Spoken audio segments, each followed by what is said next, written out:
Hello student. तो हम लोग कक्षा 10 की केमिस्ट्री पढ़ रहे हैं, जिसमें आपका पहला लेसन चल रहा है रासायनिक अभिक्रिया एवं रासायनिक समीकरण चल रहा है। तो उसमें हम लोग पिछले क्लास में जो पढ़े थे कि जो वियोजन या अपघटन अभिक्रिया होती है वह क्या होती है और उसके कितने प्रकार होते हैं। क्लियर न? तो जो वियोजन अभिक्रिया होती है तो उस 3 प्रकार की आपने देखा कि वियोजन अभिक्रिया कितने प्रकार की होती है। 3 प्रकार की होती है। इसमें पहला जो होता है वो क्या होता है, ऊष्मीय अपघटन या वियोजन अभिक्रिया। दूसरा आपने देखा था प्रकाशीय वियोजन या अपघटन अभिक्रिया। और तीसरा आपने देखा था विद्युत अपघटन या विद्युत अपघटनीय वियोजन या विद्युत अपघटनीय वियोजन अभिक्रिया यहाँ पे आपने देखा था। तो जो अपघटन अभिक्रिया थी आपका 3 प्रकार की थी। तो आज की क्लास में हम लोग थोड़ा सा बेसिक पढ़ते हैं। बेसिक कहने का मतलब किसी भी रासायनिक अभिक्रिया को करने का नियम सीखते हैं। जैसे यहाँ पे आपको देखिए, जैसे हम आपको कोई अभिक्रिया दें Na+O2 आपका क्या बन जाता है, Na2O बन जाता है। यहाँ पे क्या होगा, देखिए आप बोलेंगे कि यहाँ पे बनना चाहिए था NaO2 बनना चाहिए था। क्या बनना चाहिए था, NaO2 बनना चाहिए था। यही आप सोच रहे हैं ना। तो यहाँ पे कैसे Na2O बन जाता है, यही ना, यही आपको समझना है। क्योंकि देखिए आपको यहाँ पे बेसिक से समझना है, एकदम केमिस्ट्री आपको आनी चाहिए। बिल्कुल भी टफ नहीं है, बस कर थोड़ा सा आप रिवीजन करेंगे, ध्यान देंगे, पढ़ेंगे तो केमिस्ट्री आपका बहुत ज़्यादा टफ नहीं है। बहुत ज़्यादा टफ कहने का मतलब अगर आप मेहनत करेंगे तो आपके लिए कोई भी टफ, कुछ भी टफ नहीं लगेगा। क्लियर ना? तो एकदम बेसिक से 0 लेवल से यहाँ पे आप पढ़ना सीख रहे हैं कि केमिस्ट्री को कैसे पढ़ा जाता है। ठीक, तो हाई स्कूल का हम लोग देख रहे हैं पहला लेसन, जिसमें पहले हम कुछ जनरल चीज़ आपको यहाँ पे अब बता दें। क्योंकि हम यहाँ पे एग्जाम्पल आपको लिख दे रहे हैं और आपको समझ में नहीं आता होगा कि अभिक्रिया कैसे हो गई, यह कैसे बन गया। क्लियर ना? तो इसी बात को अब यहाँ पे आपको समझना है। ठीक, तो जैसे देखिए पहले हम Na और O2 आपका क्या बनता है, Na2O बनता है। ये देखिए जो बनता है वो वैलेंसी के हिसाब से बनता है। किसके आधार पर बनता है, वैलेंसी के आधार पर बनता है, यानी कि संयोजकता के आधार पर बनता है। क्लियर ना? तो चलिए, तो हम आपको सिखाना यानी कि सिखा रहे हैं कि किसी भी रासायनिक अभिक्रिया को कैसे किया जाता है। क्लियर? तो उसके पहले आपको वैलेंसी हम बता देते हैं कि किसकी वैलेंसी क्या होती है, वैलेंसी कैसे निकाला जाता है। क्लियर ना? तो चलिए शुरू करते हैं। जैसे देखिए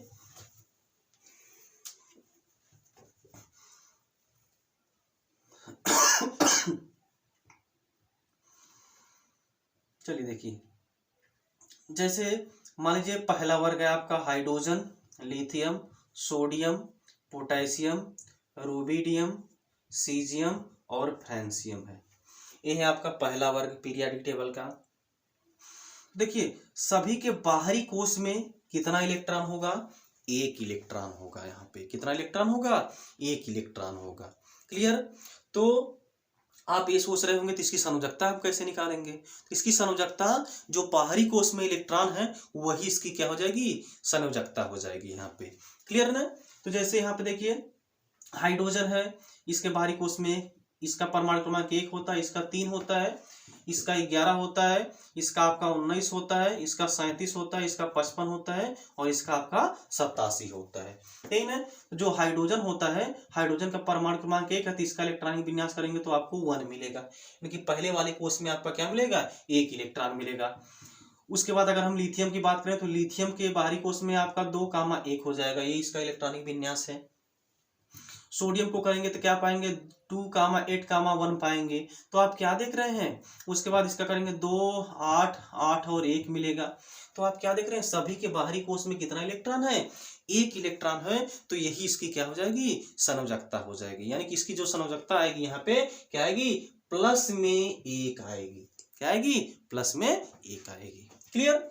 चलिए अब दूसरा वाला वर्ग हम अगर लें, जिसमें आपका आता है बेरिलियम, मैग्नीशियम, कैल्शियम, स्ट्रैंटियम, बेरियम और रेडियम आता है। इसका परमाणु क्रमांक 4 है, इसका 12 है, इसका 20 है, इसका आपका 38 है, इसका आपका कितना है, 56 है, इसका आपका 88 होता है। क्लियर? इसका अगर आप इलेक्ट्रॉनिक विन्यास देखें तो क्या मिलेगा, 2,2 मिलेगा, ये आपका 4 है।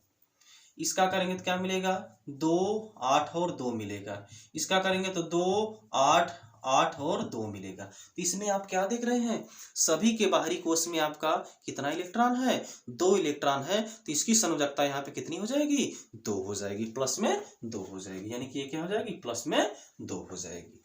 क्लियर।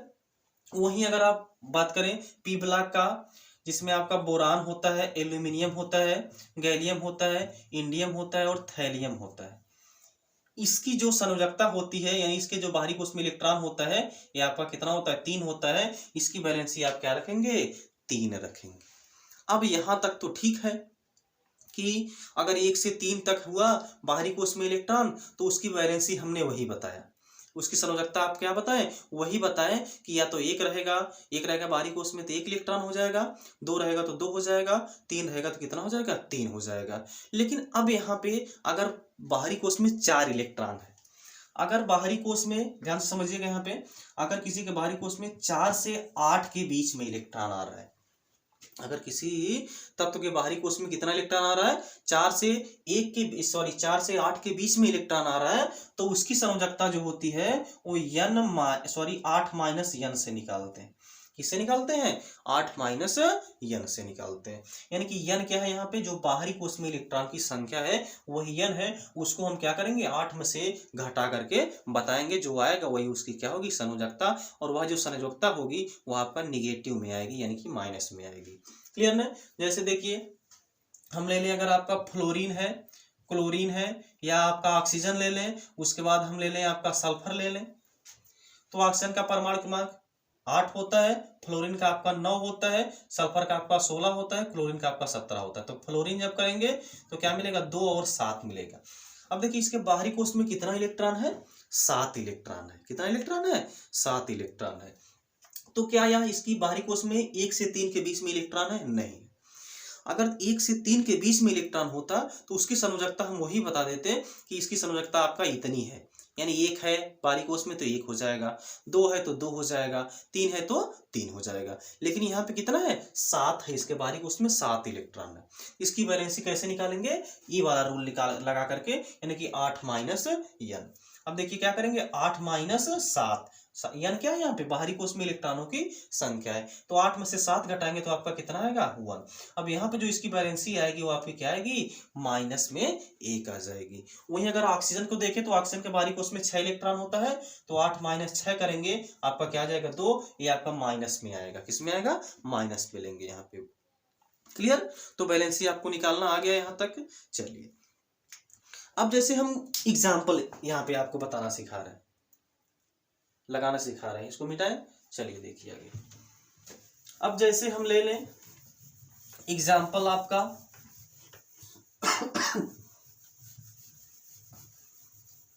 यहाँ पे हम एग्जाम्पल ले रहे हैं हाइड्रोजन और ऑक्सीजन का, हम ले रहे हैं हाइड्रोजन और ऑक्सीजन का हम एग्जाम्पल ले रहे हैं। और कहीं पे भी अगर आपका हाइड्रोजन और ऑक्सीजन मिलेगा तो वह किस रूप में अभिक्रिया करेंगे और क्या बनाएंगे, उसी को यहाँ पे आपको देखना है। तो देखिए जो हाइड्रोजन होता है, हाइड्रोजन की बाहरी कोश में अभी आपने देखा कितना इलेक्ट्रॉन होता है, 1 इलेक्ट्रॉन होता है, तो इसकी संयोजकता +1 होगी। और ऑक्सीजन जो होता है इसकी माइनस में 2 होती है। अब देखिए लिखने का नियम क्या होता है, फार्मूला जो होता है वो लिखने का नियम क्या होता है। देखिए लिखने के नियम के लिए हम लोग क्या करते हैं कि सर्वप्रथम जिसकी संयोजकता प्लस होती है उसको बाईं तरफ, और जिसकी संयोजकता माइनस होती है उसको दाहिनी तरफ हम पास पास करके लिख लेते हैं। क्लियर ना। तो क्या है नियम, पहला नियम नंबर 1 है, क्या है, सर्वप्रथम हम तत्वों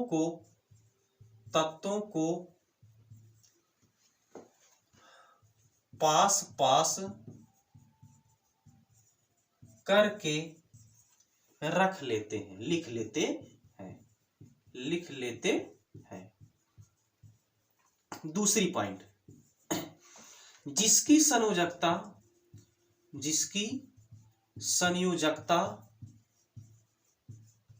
धनात्मक होती है उसे बाईं ओर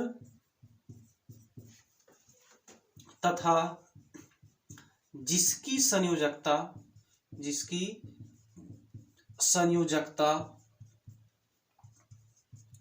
ऋणात्मक होती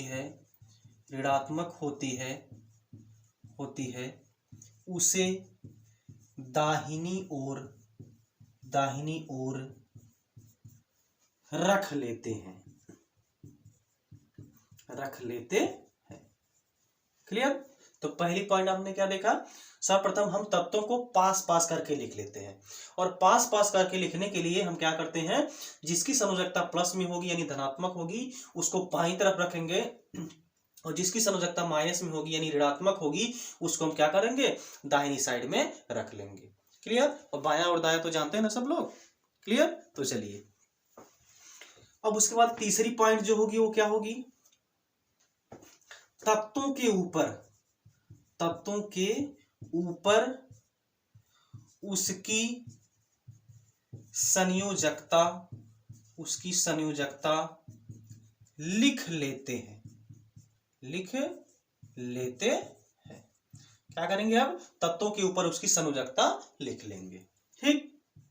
चौथी पॉइंट क्या है, अब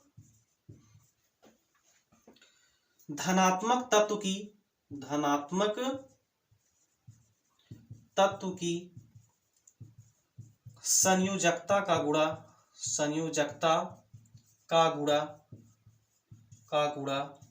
ऋणात्मक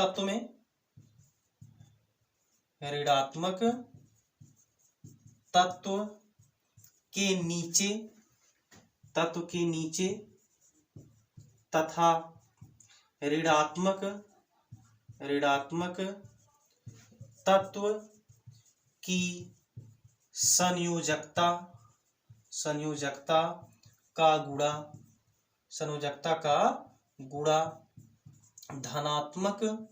धनात्मक तत्व के नीचे करते हैं। इस प्रकार हमें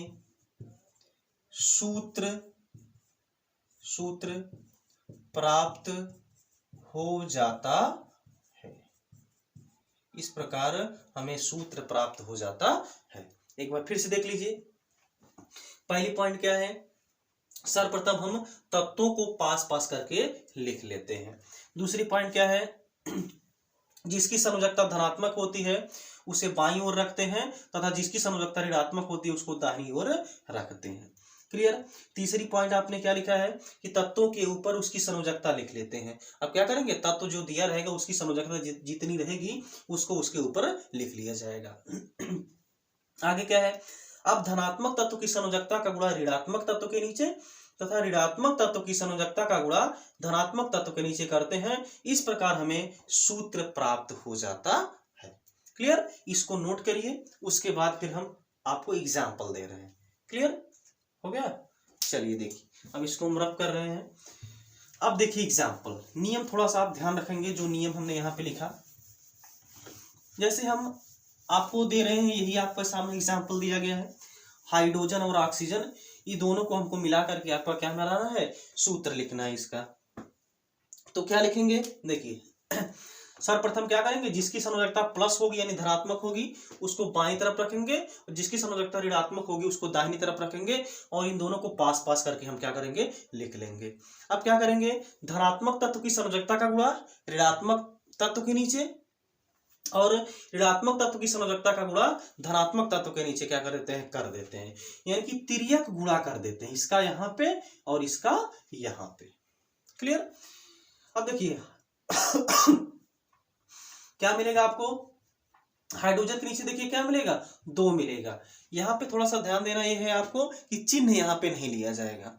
यहाँ पे साइन जो होगी, जो भी तत्व है उसकी यानी कि जो भी तत्व है उसका चिन्ह यहाँ पे आपको नहीं लिखना पड़ेगा। क्लियर। और आपका ऑक्सीजन है, ऑक्सीजन के नीचे आपका क्या लगा देंगे, 1 लगा देंगे। 1 लगाइए या ना लगाइए ये आपका रहेगा ही। अब आपका क्या मिल गया फार्मूला, H2O मिल गया। तो बताइए इसमें कोई दिक्कत है किसी को, अब सिंपल है एकदम।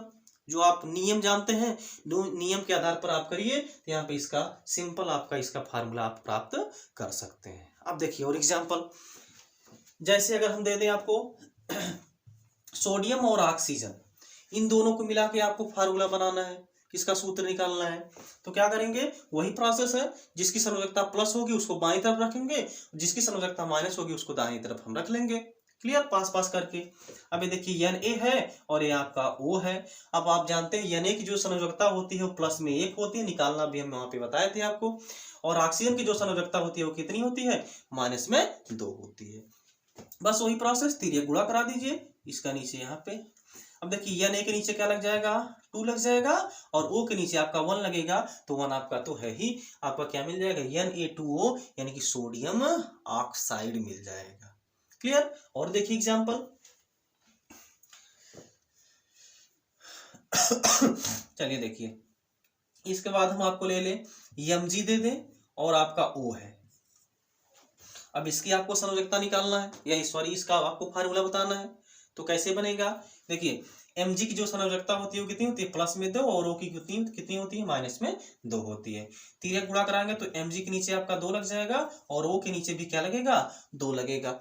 अब देखिए दोनों 2 से कैंसिल हो जाएगा ना, तो कैंसिल कर देंगे तो आपको क्या मिलेगा, MgO मिलेगा। इसको क्या बोलेंगे, मैग्नीशियम ऑक्साइड बोलेंगे। क्लियर। चलिए अब आपको निकालना हो गया, जैसे Na दे दिया गया, इसकी संयोजकता अगर आपको +1 दे दिया गया है, और अगर आपका SO4 दे दिया गया है, इसकी संयोजकता माइनस में 2 दे दिया गया है। अब इसकी यानी इसका जो है आपको फार्मूला बनाना है, इसका Na की वैलेंसी यहाँ पे दिया गया है +1, और SO4 इसको सल्फेट बोलते हैं, सल्फेट की जो वैलेंसी दिया गया है सल्फेट की, वो आपका कितना दिया गया है, माइनस में 2 दिया गया है। क्लियर। तो वही प्रोसेस है, सबसे पहले क्या करेंगे, दोनों को हम पास पास करके लिख देंगे, जिसकी संयोजकता प्लस होगी उसको बाईं तरफ रखेंगे, जिसकी संयोजकता माइनस होगी उसको दाहिनी तरफ हम रख लेंगे। क्लियर। तो Na की प्लस है तो इसको बाईं तरफ रखेंगे, और SO4 की माइनस है तो इसको दाहिनी तरफ रखेंगे। इसकी संयोजकता +1, यहाँ पे माइनस में 2। अब तिर्यक गुणा कराएंगे, 2 का इसके नीचे गुणा हो जाएगा और 1 का इसके नीचे गुणा हो जाएगा, तो देखिए आपको क्या मिलेगा, Na के नीचे क्या मिलेगा, 2 मिलेगा, और SO4 के नीचे अगर आप 1 लगाएंगे तो कोई परिवर्तन नहीं होगा, आपको क्या मिलेगा, Na2SO4, जिसका नाम क्या है, सोडियम सल्फेट है। क्लियर। और एग्जांपल देखिए, चलिए देखिए Mg हम ले रहे हैं और CO3 ले रहे हैं। जो Mg की संयोजकता होती है +2 होती है, CO3 कितनी होती है, माइनस में 2 होती है। ठीक है, गुणा करा देंगे, यहाँ पे इसका यहाँ पे इसका यहाँ पे, Mg के नीचे 2 यानी कि 2 लग जाएगा, Mg2, और CO3 के नीचे भी आपका क्या लग जाएगा, देखिए 2 लग जाएगा। अब दोनों देखिए 2 से कैंसिल हो जाएगा, आपको जो फार्मूला मिलेगा MgCO3 मिलेगा, इसको क्या बोलेंगे, मैग्नीशियम कार्बोनेट बोलेंगे। क्लियर। और एग्जाम्पल देखिए यहाँ पे, इसको अगर आपको आ जाएगा तो जैसे हम अभिक्रिया डायरेक्ट लिख दे रहे हैं, आपको वहां पे तुरंत आप पकड़ लेंगे कि अभिक्रिया कैसे हो रही है। क्लियर ना। Al अगर आपको दे दिया जाए, इसकी वैलेंसी होती है प्लस में 3, और आपका SO4 दे दिया जाए, इसकी वैलेंसी होती है आपका माइनस में 2 होती है। अब इसका फार्मूला निकालना है, Al और SO4, Al के ऊपर +3, SO4 के ऊपर माइनस में 2, तिर्यक गुणा कराएंगे, Al के नीचे क्या मिलेगा, आपको 2 मिलेगा, Al2 और SO4 के यानी कि यहाँ पे क्या लग जाएगा, 3, Al2 SO4 का होल थ्राइस, इसको क्या बोलते हैं, एल्यूमिनियम ट्राइसल्फेट या डाई एल्यूमिनियम ट्राइसल्फेट इसको बोल सकते हैं। क्लियर। तो अब ढेर सारा एग्जांपल आप लोग करिएगा, रिवीजन करिएगा, क्योंकि देखिए कुछ भी पढ़ाया जाए तो पहले आप वहां पे कॉपी और पेन लेकर के बैठा करिए। ठीक है। जो भी चीज़ आपको नहीं समझ में आती है, ऐसा तो होगा नहीं कि सभी चीज़ें आपको समझ में आती है, सभी टॉपिक यहाँ पे समझ में आती है। जो भी नहीं समझ में आती है उसको रफ और कॉपी लेकर के उसको नोट कर लिया करिए। ठीक है, ताकि बाद में केवल आपको रिवीजन करना पड़े, देखना पड़े, और तुरंत आप देख लेंगे तो आपके दिमाग में आ जाएगा कि हाँ यही पढ़ाया गया था। क्लियर ना। ओके, तो आज की क्लास बस यहीं पे ख़त्म करते हैं, हम मिलते हैं नेक्स्ट क्लास में। Okay, thank you.